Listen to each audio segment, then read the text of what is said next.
Hey YouTube, this is NJ4Letter5, and today I'm going to build a multi-tool of sorts. It's I can't figure out really what you want to call it. What can you do with this thing? You can charge your phone. It's got a flashlight. You check battery voltages.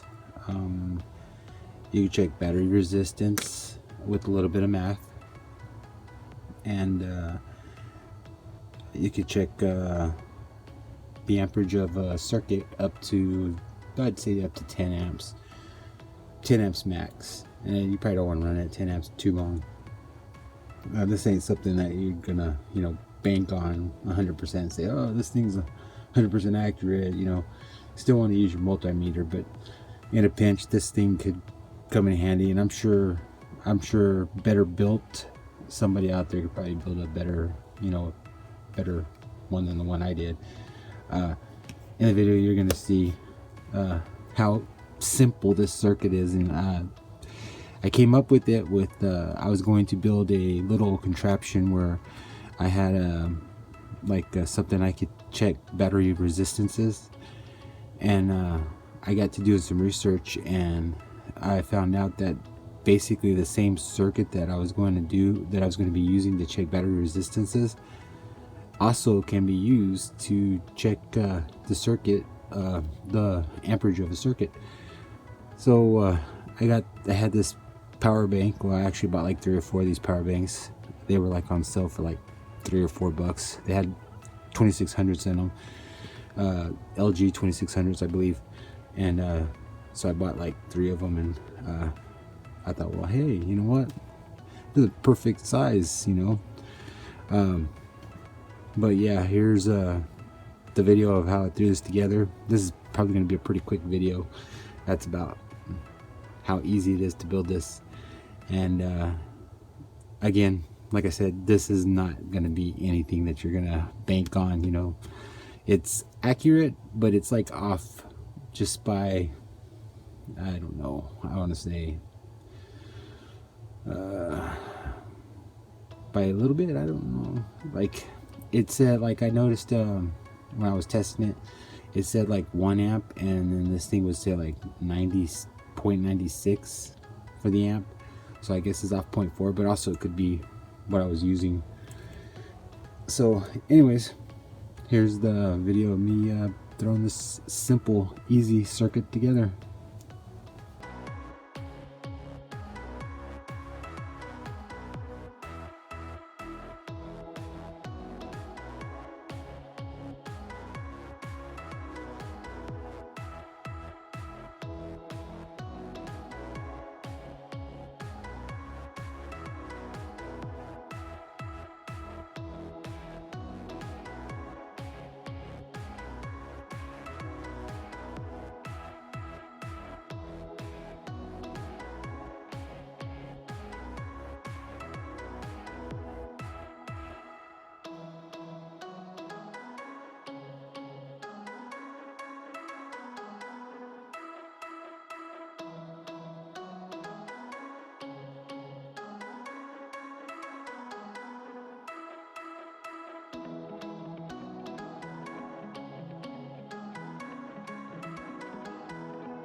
All right, YouTube, as you've seen, I tested it and it did everything I said it would do. It could check the voltage, it could check the amperage, you could check resistance with a little bit of math.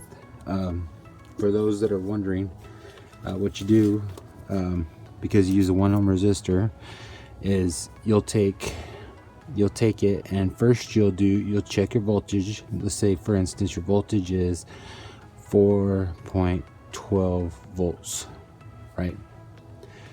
Then you hit it with the load. You got to make sure that you have this on resistive mode, because down is resistive and up is non-resistive, and that non-resistive is just like a pass-through to check voltages. So up, you're going to check the voltage at 4.2 or 4.12, for instance, and then down it's gonna put a load on there at 1 ohm. Let's say, for instance, it gives, I'm gonna do something simple.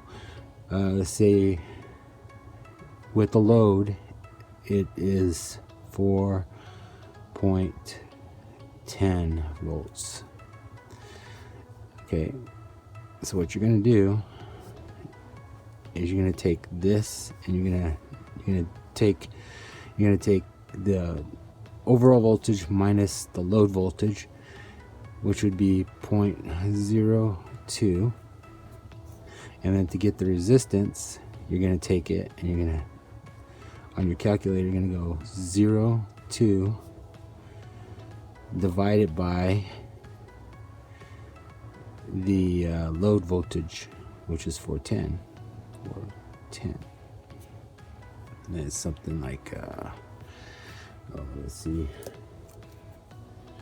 I don't have a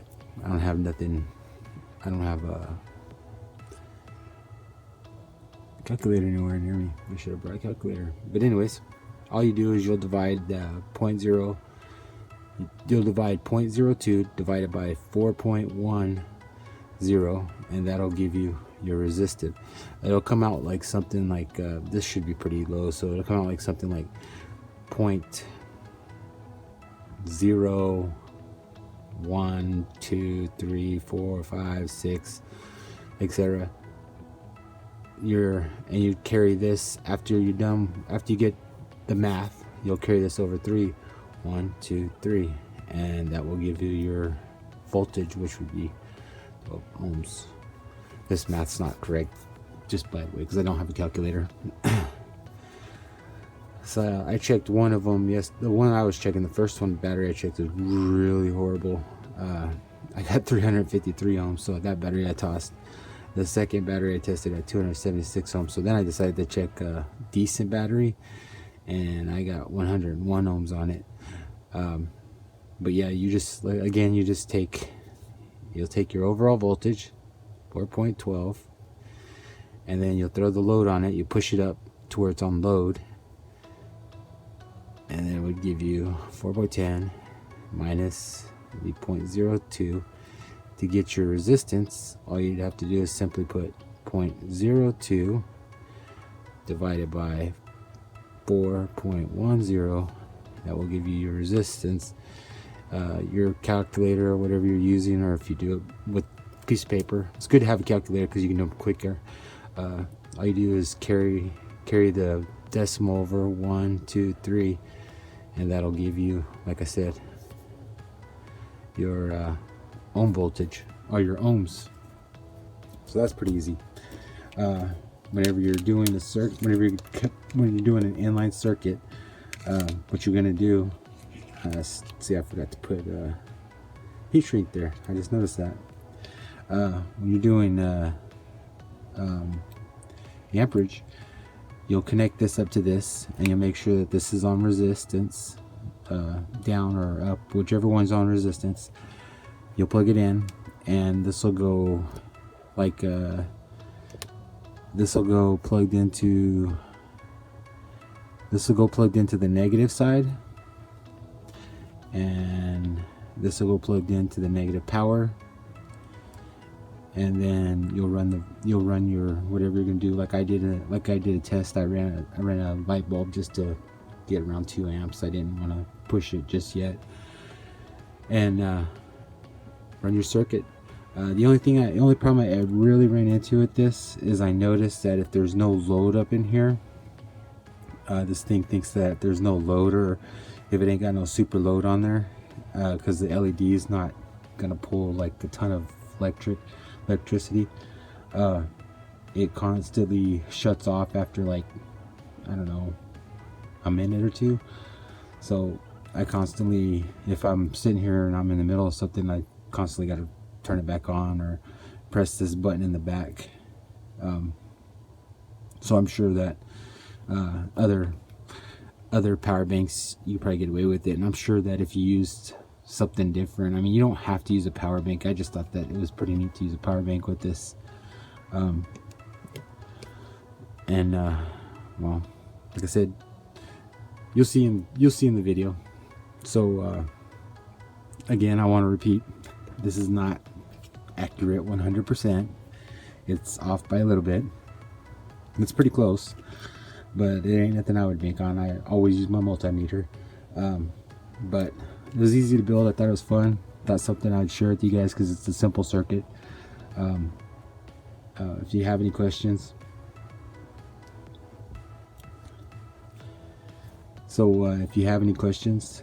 please leave them in the comment section. Please like, subscribe, and share, and I will check you guys out in my next video.